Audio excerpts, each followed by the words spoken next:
guys, welcome to my channel. My name is ReadingBear and I hope you are ready for some more stories. And today, we will take a look at some new I Do Work Here Lady content. If you enjoyed my content, please don't forget to subscribe to my channel and post some bear emojis in the comment. And now, let's dive right into the stories. The first story is titled I Don't Have a Teacher. I'm the driver. Just a little background, I haven't been in high school for a very long time. When I graduated, the internet was just becoming a thing. That being said, at my 20-year high school reunion, I looked almost exactly like my senior picture, except now I wear glasses. There's a saying you may or may not have heard, black don't crack.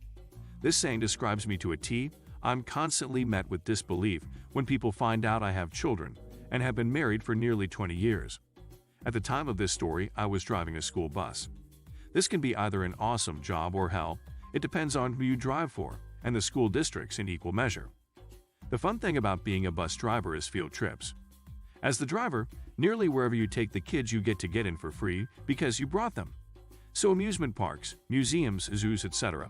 I had a free pass just for driving the bus. I took a group of seniors to Six Flags, an amusement park in Texas. After parking and locking up my bus, I head over to the courtesy desk to get my ticket. Now, it should be pointed out that I'm in a line with 7 other bus drivers all wearing the same uniform. Khakis with a blue uniform shirt with our company logo and name on it, and a lanyard with my name in it as well. Caste: M equals me, C equals cashier, OD equals other driver, T equals teacher for my bus. M: Hi, may I have my ticket please? C: I'm sorry. You have to have your teacher get your ticket. M: I'm not a student, I'm a driver. C: Look, the teachers are supposed to have all student tickets. You'll have to talk to them. M: But I'm not a student. I drove the students here, on the bus. Odd. M: You coming? M: Just trying to get my ticket. C: As I said, you'll have to get your ticket from your teacher. Odd. No, drivers get their tickets from you guys. C: Yes, but students have to get it from their teachers. Odd. And M: But I'm not a student. T: AM: The students wanted to know if you take a few of them with you as a group. Not required, but I was a popular bus driver and the kids liked me. M: If I can get my ticket. C: Your teacher should have it. T: Miss, M is our bus driver. He's not a student, and the drivers are supposed to get a complimentary ticket. C: Can I see some ID? M: Show CDLC. I'm so sorry, sir. I'll have that in just a moment. Odd. Well, at least you're aging well. You are aging right? M: My knees tell me I am. Haha. Sports injury. Had a great time, but still kinda amazed the uniform, lanyard, and being in a group of other drivers didn't clue her in. The next story is titled I'm with the band. Really? I'm a guitarist with a cover band. I'm not the coolest looking guy, and many people don't believe I'm actually a guitarist, let alone a member of one of the busier bands in town. In case you don't know, one of the biggest cliched phrases is I'm with the band. B: Bouncer. NCG. Me, the not cool looking guitarist. I had set up earlier in the day, but about 30 minutes before our first set, at 9:00, I noticed my guitar amplifier had died. Crap, crap, crap. I started panicking and ran out the main entrance to the parking lot to get my backup amplifier.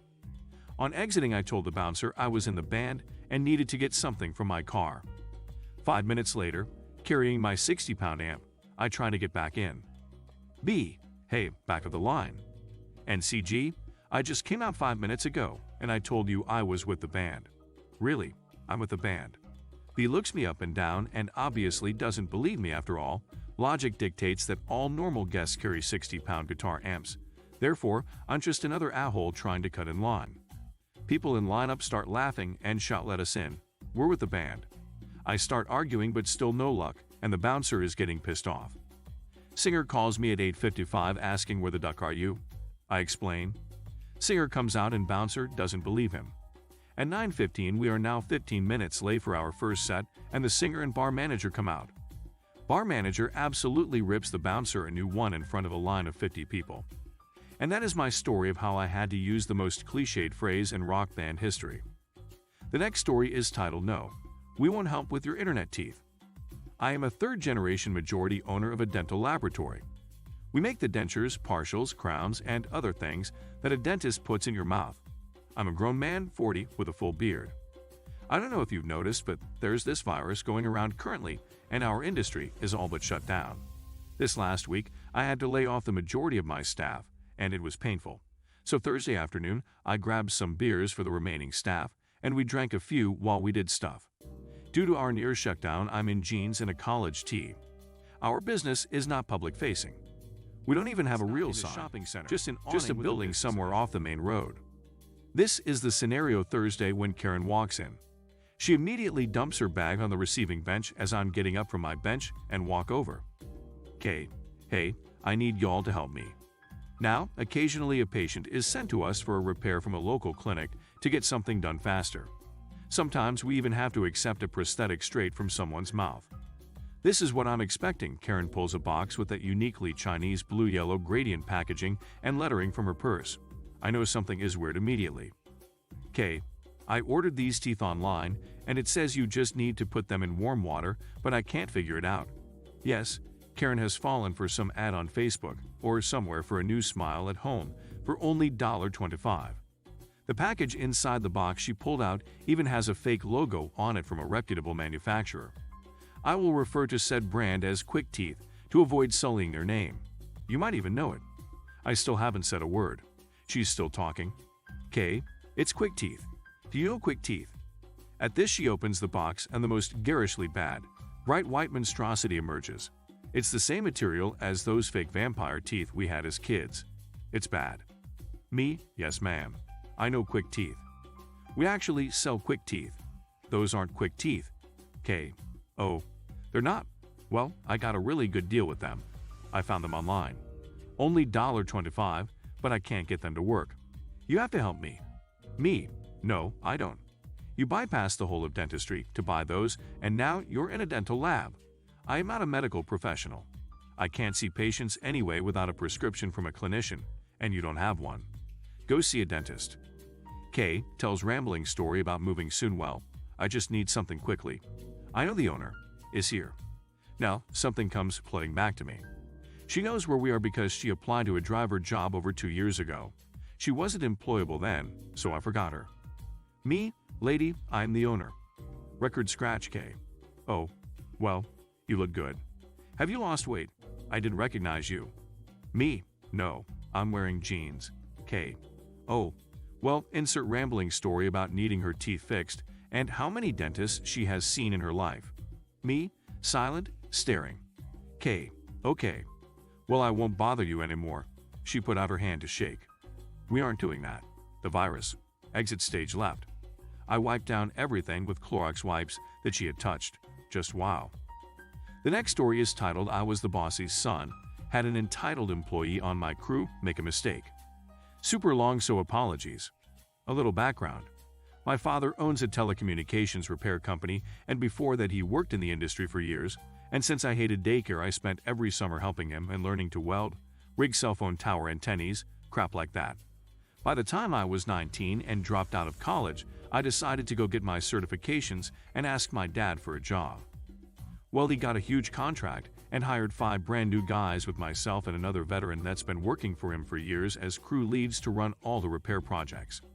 I end up with this massive D-bag who got fired from multiple different physical therapy clinics and is now 40 and unhirable by any other industry. But he has a massive superiority complex cause he has a bachelor's, and that somehow makes him better than tradesmen. Onto the story. Me, CL, the other crew lead DB, douchebag, we are on the first site on the first day of a job for a major client taking down old antennas and putting up new ones. CL and I drive up to the site after morning meetings at the hotel with my dad and the client over Skype, and we brought lunch for everyone. CL realizes that he forgot his hard hat at the hotel and tells me he'll be back in half an hour. No big deal, it's a simple job that I've done before with my dad. I drop the sandwiches in the refrigerated server room and go over to DB, who using a trailer hitched to haul a brand new antenna up the tower to our other guys who are 700 feet up at the top waiting to install it. He's got the antenna about 150 feet up at this point. Me? Hey DB, I think you got your fasteners on backwards. The fasteners have to be perfect cause the higher the antenna gets, the more wind, the more tension on the winch. DB, they're fine. Me? No, they're definitely backwards. DB, they're ducking fine. Go the duck away bootlicker. Guess that was his derogatory for me being the boss's kid. Me. No, they're backwards, and by the time it gets up there the winch is gonna slip, and that antenna is gonna drop. Bring it back down and fix it. DB. I don't have to do crap for someone who's half my age and couldn't make it through a year of college. Only reason you're here is your daddy's kid and sentence. I hear the winch crack, so I grab DB and run both of us into the server shelter, smashing all the sandwiches in the process, while the winch flies out of the hitch mount and the antenna drops like a rock onto the truck, carving straight through the cab and into the ground underneath. Me. Odd duck, so you can't rig right and don't have the common sense to put the pin in to secure the winch to the truck. DB. There's no way that was my fault. Me. Not only is it your fault, but now I get to explain to both OSHA and our insurance how we managed to damage over $70K in equipment and $30K in our client's equipment in the first day on this job. I spent the rest of the day calling OSHA, my dad, our insurance, and my mother, our accountant, to make sure that all the right reports get filed and our asses are covered on all bases. I'm assuring the other crew guys their paychecks aren't going to be affected and that I'll get them more sandwiches. After the end-of-day reports are finished, my dad calls me up and tells me to fire DB for negligence. So I go up to him. Me? Hey, you're being let go. Sorry, but this incident is just something we can't afford to happen again, and since it was obviously. DB, you can't fire me. CL, pretty sure he can fire you, and if you don't believe him, I'll fire you. If you don't believe either of us, we can go see the boss tomorrow. DB, duck it, let's go talk to the boss. Right now, it's like 4 p.m.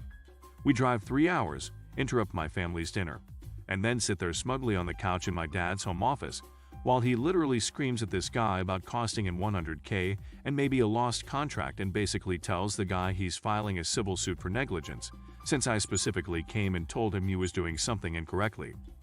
DB. What the duck does he know? He's just a kid. Dad. I taught him how to rig a winch when he was 8 and he did it right. You're a 40-year-old man who managed to crush an entire truck. Get the duck out of my house. The next story is titled, Not the Idiot Here. So, I'm older than I look. The fact that I'm only 5-4 gets me looked over quite often. I have been in the construction industry for over 2 decades. To say I have been told they need someone who knows what they are talking about daily is an understatement. My favorite is when I explain the products they need: mortar, grout, spacers, levelers, sealers act. Only to have them asked for someone else, i.e. a guy or older person. I laugh my butt off when the backup arrives and tells them to talk to me cause she knows more than I do. Sets me off laughing once they walk away. Every damn time. Even more fun when I was the person who did the design and drawings in the first place and the guys realize once I'm on site that a girl is the job site supervisor. So much fun. Sometimes. The next story is titled, I'm supposed to make your coffee. Fine. I was working in project management for my company, and because I was quite young, back then, 24M, I often got misjudged and people didn't take me seriously.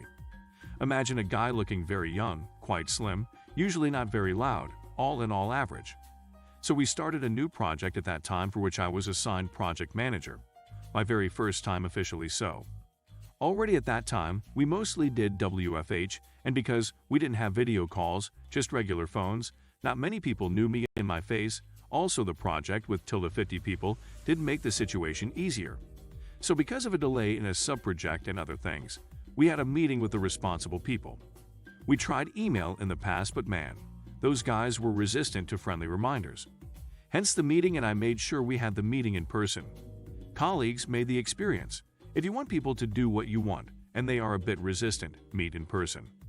I could easily snap a finger and have the responsible guys replaced, but firstly, I did not have the self-esteem to pull that off. Secondly, that's not my style, and thirdly, I wanted things to go smooth, not start a war. I was a bit early, but people were already in the room, mostly chatting, which was a good sign, because a good mood is important and makes the whole thing easier. Also, this meeting was set up to take a couple hours. Meet Chad. He was the troublemaker, and I made sure to know everything about him there was to know, asked colleagues, etc. He thought the project was unnecessary, a waste of time and below his skill. He didn't choose to participate. The project was assigned to him because of his year-long knowledge, and he made sure to let everybody know he was the best. Although not being a fan of the project, He started to enjoy the benefits of being in his position because he was assigned a few people and he could command them as he pleased. I heard he was the most objective view, but since I met him, I really do not like or respect him. I entered the room, walked up to him to greet him, but before I could say anything, he shut me down. "Don't you see I'm busy talking?" "You've?" I was startled. "We can talk after the meeting, just sit and listen." "Oh, and if you could bring me a coffee, that would be nice." He continued to bark at me. Huh, that's odd. I still didn't know what to say, so I just turned around and left him, going to get a coffee. In hindsight, I didn't know why. I was just so surprised. I was like, WTF. I need a minute. Colleagues later told me the confusion was really showing in my face. They too were a little confused what just had happened. Walking out of the door, I meet a young guy, bringing coffee, wearing the same colored shirt as I do, and then it hit me. Chad must have mistaken me with one of his juniors. I chuckled and talked to the junior. "I like your shirt" was a good starter, and after a few sentences, he could confirm my theory. I had an idea and took the coffee duty off the junior and took it into my own hands. Took the coffee, went back into the room. My colleagues were seriously questioning what I was doing. I could see it on their faces. I walked up to Chad. "Coffee with me." "So, Mr. Chad, here is your coffee." "Thanks, Junior." "Wait, where is Junior?" He was confused. He did not know me or my face. I have never had a meeting with him. He started to get a bit snarky too, probably to vent and also to hide his embarrassment. Also, "Where is Mr. Project Manager? I have important meetings following." I grinned and said, "Oh, Mr. Project Manager was just getting a coffee, but I think we can start soon." Left him sitting, went around the table, sat on my place and spoke louder to make sure everybody noticed we were starting. Chad turns around, sees who introduces himself to the group as the project manager, me, who be commanded to bring his coffee. He, being the Chad he was, started to smile. I could see he was surprised, but also him thinking, I just told this guy to give me my coffee, I can control him too. That's where the war I tried to avoid started. Whatever idea my team brought up, he said was impossible to do. When asking him what he needed, he made implausible and highly overestimated guesses. He started to criticize the project and project management.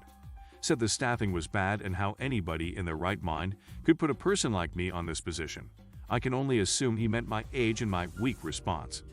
It was amazing how brutally unfiltered he just attacked me, not willing to let me speak. I tried to stay calm. My colleague really was helping me there. After what felt like at least half an hour of him ranting, making demands and attacking, I decided I will not negotiate with terrorists. "Mr. Chad, we can end this meeting right here. I can see it is highly unproductive, and if you can think you can waste everybody's time like you did when you commanded me to bring coffee, you are highly mistaken. I expect your results in time, and I will make sure your bonus is dependent on you meeting your deadlines. I've already set up a meeting with your boss." I hadn't yet, but that was unimportant. Also, while we are at it, I'd like to offer your coffee junior to start working with my team at project management. I'm sure him learning how to make your coffee is a waste of money and potential. If anybody else on your team wants to join, they're more than welcome. But just to make this clear, I don't offer them anything besides not barking at them and them actually doing their jobs. And with that, I stood up, went over to Chad, took his coffee because as I had made it, it was mine, and left the meeting, still quite enraged. A petty move in hindsight, but I did really not care. Had to get some air after that and reflected with my colleagues what had just happened and how I could have handled it without taking his coffee. A few days later, Chad's whole team worked under my direct supervision, and in order to get the project running again, I put them back together in a team. Suddenly, deadlines were easily met, problem solved. Fun times. I don't know what happened to Chad, I never checked. Sometimes my colleagues still ask me, command me to make them coffee. If you enjoyed the video, please subscribe to the channel and post some bear emojis in the comments.